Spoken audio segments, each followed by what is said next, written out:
नमस्कार। तो चलिए आज हम जनरल नॉलेज के कुछ बहुत ही जरूरी टॉपिक्स को जल्दी से रिवाइज करते हैं। ये वो सवाल हैं जो परीक्षाओं में अक्सर देखने को मिलते हैं। तो अपनी तैयारी को पक्का करने के लिए आइए शुरू करते हैं प्राचीन भारत के वैदिक काल से। तो हमारा पहला सेक्शन है प्राचीन भारत का वैदिक काल। इसमें हम ये समझने की कोशिश करेंगे कि उस समय की प्रशासनिक और सामाजिक व्यवस्था कैसी थी, मतलब शासन कैसे चलता था और कौन-कौन से अधिकारी होते थे। तो सोचिए उस समय प्रशासन कैसे चलता था। राजा के कुछ खास सहयोगी होते थे। सबसे महत्वपूर्ण थे पुरोहित यानी मुख्य पुजारी और सेनानी जो सेना प्रमुख होते थे।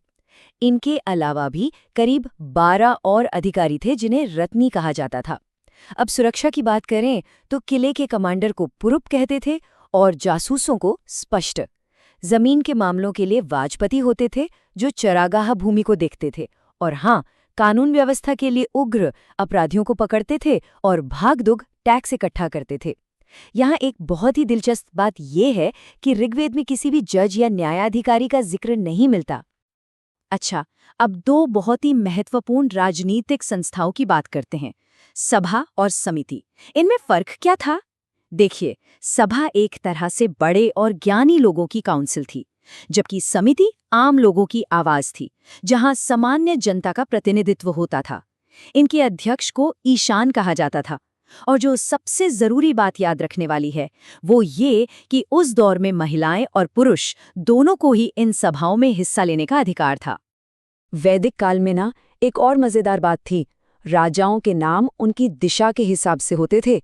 जैसा कि आप यहाँ देख सकते हैं, जो पूर्व के शासक थे वो सम्राट कहलाते थे, पश्चिम के स्वराष्ट्र, उत्तर दिशा के विराट और दक्षिण के भोज, और हाँ, जो मध्य क्षेत्र के शासक थे उन्हें राजा ही कहा जाता था। ये नंबर तो पक्का याद कर लीजिए, 108। क्यों? क्योंकि ये है उपनिषदों की कुल संख्या। ये सवाल अक्सर एग्जाम्स में सीधा सीधा पूछ लिया जाता है। चलिए अब इतिहास से निकलकर थोड़ा भूगोल की तरफ चलते हैं। यहाँ हम दुनिया के भूगोल से जुड़ी कुछ बेसिक लेकिन बहुत जरूरी बातें जानेंगे। देखिए, हमारी पृथ्वी पर कुछ काल्पनिक रेखाएं हैं जो बहुत जरूरी हैं। भूमध्य रेखा के 23.5 डिग्री उत्तर में है कर्क रेखा और 23.5 डिग्री दक्षिण में है मकर रेखा। वैसे ही 66.5 डिग्री उत्तर में आर्कटिक वृत्त है और 66.5 डिग्री दक्षिण में अंटार्कटिक वृत्त। ये रेखाएं दुनिया के अलग अलग क्लाइमेट जोन को समझने में हमारी मदद करती हैं। अब ये एक ऐसा सवाल है जो एग्जाम में बहुत बार आता है, कर्क रेखा किन किन देशों से गुजरती है? तो चलिए कुछ जरूरी नाम देख लेते हैं। एशिया में ये ताइवान, चीन, Myanmar, Bangladesh, Bharat, Oman, UAE और सऊदी अरब से होकर जाती है। इसके अलावा ये अफ्रीका और अमेरिकी महाद्वीपों के भी कई देशों से गुजरती है। हमारा अगला सेक्शन तो ऐसे सब्जेक्ट्स को जोड़ता है जो हमेशा साथ साथ चलते हैं, इकोनॉमी और पॉलिटी यानी अर्थव्यवस्था और राजव्यवस्था। देखते हैं कि भारतीय संविधान में शक्तियों का बंटवारा कैसे किया गया है। जब भी आप संविधान की 7वीं अनुसूची के बारे में सुने तो बस एक बात याद रखिए, इसका काम है शक्तियों का बंटवारा। किसके बीच? केंद्र सरकार और राज्य सरकारों के बीच। ये तय करती है कि कौन किस विषय पर कानून बना सकता है। तो ये बंटवारा होता कैसे है? इसके लिए 3 लिस्ट बनाई गई हैं, संघ सूची, राज्य सूची और समवर्ती सूची। चलिए एक एक करके इन्हें समझते हैं।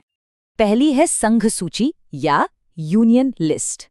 इसमें वो सारे मामले आते हैं जो पूरे देश के लिए एक जैसे होने जरूरी हैं, जैसे देश की रक्षा, विदेश नीति, बैंकिंग वगैरह। इन पर कानून बनाने का अधिकार सिर्फ और सिर्फ केंद्र सरकार के पास है। पहले इसमें 97 विषय थे, अब 100 हैं। दूसरी है राज्य सूची यानी स्टेट लिस्ट। इसमें स्थानीय महत्व के विषय होते हैं, जैसे पुलिस, पब्लिक हेल्थ। इन पर राज्य सरकारें कानून बनाती हैं। और तीसरी है समवर्ती सूची या कंकरेंट लिस्ट। इस पर केंद्र और राज्य दोनों कानून बना सकते हैं, जैसे शिक्षा, शादी ब्याह वगैरह। लेकिन याद रखिए, अगर एक ही विषय पर दोनों के कानूनों में टकराव हो तो हमेशा केंद्र का कानून ही माना जाएगा। चलिए अब जरा भारत की कला और संस्कृति की खूबसूरत दुनिया में चलते हैं और साथ ही कुछ वर्ल्ड फैक्ट्स भी जानेंगे जो आपकी जनरल नॉलेज को और बढ़ाएंगे। ये जो आप देख रहे हैं ये सिर्फ डांस नहीं है, ये भारत की 2 बहुत ही पुरानी मार्शल आर्ट्स हैं। एक है मणिपुर का थांग टा, जिसमें थांग का मतलब होता है तलवार और टा का मतलब भाला, और दूसरा है केरल का विश्व प्रसिद्ध कलारी पयट्टू। ये दोनों हमारी सदियों पुरानी युद्ध कलाओं की शानदार मिसालें हैं। अब कुछ फटाफट वर्ल्ड फैक्ट्स देख लेते हैं जो सीधे सीधे एग्जाम में पूछ लिए जाते हैं। दुनिया का सबसे लंबा हाईवे है ट्रांस कैनेडियन। सबसे ऊंचा शहर है तिब्बत का वेंचुआन। दुनिया का सबसे बड़ा रेगिस्तान है अफ्रीका का सहारा, लेकिन एशिया का सबसे बड़ा रेगिस्तान है मंगोलिया का गोबी।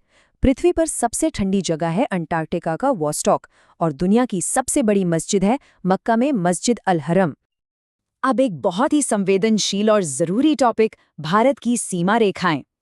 ये जानना बहुत जरूरी है कि हमारी अंतर्राष्ट्रीय सीमाएं कौन-कौन सी हैं और उनका क्या महत्व है। इन नामों और इनसे जुड़े देशों को बहुत ध्यान से समझिएगा।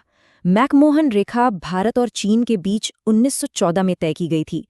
फिर है LAC यानी लाइन ऑफ एक्चुअल कंट्रोल, जो लद्दाख को चीन नियंत्रित अक्साई चिन से अलग करती है।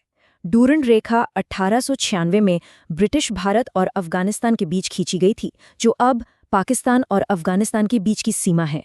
और आखिर में शून्य रेखा या जीरो लाइन, ये त्रिपुरा और बांग्लादेश के बीच की सीमा को कहते हैं। तो चलिए, अब आखिर में कुछ साइंस और करंट अफेयर्स का क्विक रिवीजन कर लेते हैं। ये आपकी तैयारी को फाइनल टच देने में मदद करेगा। पहला सवाल बहुत सीधा सा, क्या आपको पता है कि रेडियो का आविष्कार किसने किया था? सोचिए जरा। और इसका सही जवाब है जी मार्कोनी। उन्होंने ही रेडियो का आविष्कार किया था। अब बायोलॉजी से एक सवाल, प्लाज्मोडियम नाम के परजीवी या पैरासाइट से कौन सी बीमारी होती है? जी हाँ, बिल्कुल सही। इसका जवाब है मलेरिया। प्लाज्मोडियम परजीवी मलेरिया का कारण बनता है। जाने से पहले कुछ आने वाले जरूरी इवेंट्स पर भी नजर डाल लेते हैं। फरवरी 2025 में हरियाणा के फरीदाबाद में 38वां सूरजकुंड शिल्प मेला होगा। उसी महीने तमिलनाडु में थाईपुसम और राजस्थान में सांभर महोत्सव मनाया जाएगा। जनवरी 2025 में अरुणाचल प्रदेश में पांगसाउ पास इंटरनेशनल फेस्टिवल है, और दिसंबर 2024 में नई दिल्ली के इंडिया गेट पर 22वां दिव्य कला मेला आयोजित किया जाएगा। तो आज का हमारा ये रिवीजन सेशन यहीं ख़त्म होता है।